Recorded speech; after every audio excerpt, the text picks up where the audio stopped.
कथा शीर्षक पवित्र संकल्प। बहुत समय पहले की बात है। नर्मदा तट पर बसा एक सुंदर ग्राम था, त्रिवेणीपुर। उसी गांव में रहते थे दो युवा, वीर और चारुलता।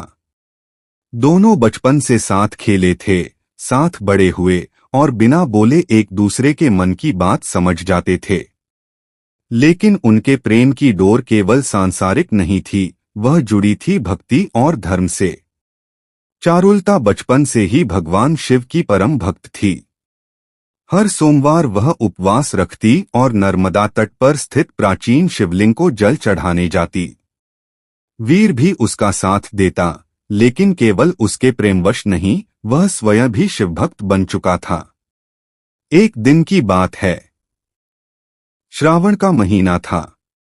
चारुलता ने एक संकल्प लिया, जब तक मेरे जीवन में ऐसा साथी नहीं आता जो शिव की तरह त्यागी, सत्यवादी और भक्ति में समर्पित हो, मैं विवाह नहीं करूंगी। उस दिन वह शिवलिंग पर जल चढ़ा रही थी, वीर उसके पास खड़ा था। चारुलता की आंखें बंद थीं और हाथों में पुष्प व जल था।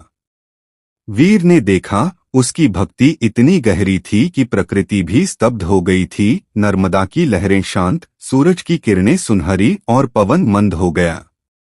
वीर ने उसी क्षण शिवलिंग के सामने प्रतिज्ञा की, हे भोलेनाथ, यदि मेरी भक्ति सच्ची है तो मुझे ऐसा बनने दो कि मैं चारुलता के योग्य हो सकूं। मुझे भी अपने मार्ग पर चला दो।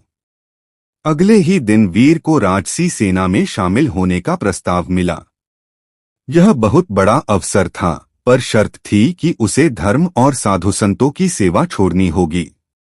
वीर ने सब कुछ त्याग दिया, शक्ति, पद और वैभव, और वनवासियों की सेवा में लग गया। सालों तक उसने गुरुकुल में वेदशास्त्र सीखे, तपस्या की, साधना की। चारुलता ने उसकी प्रतीक्षा की, पूरे 7 वर्षों तक, बिना विचलित हुए, बिना किसी और की ओर देखे।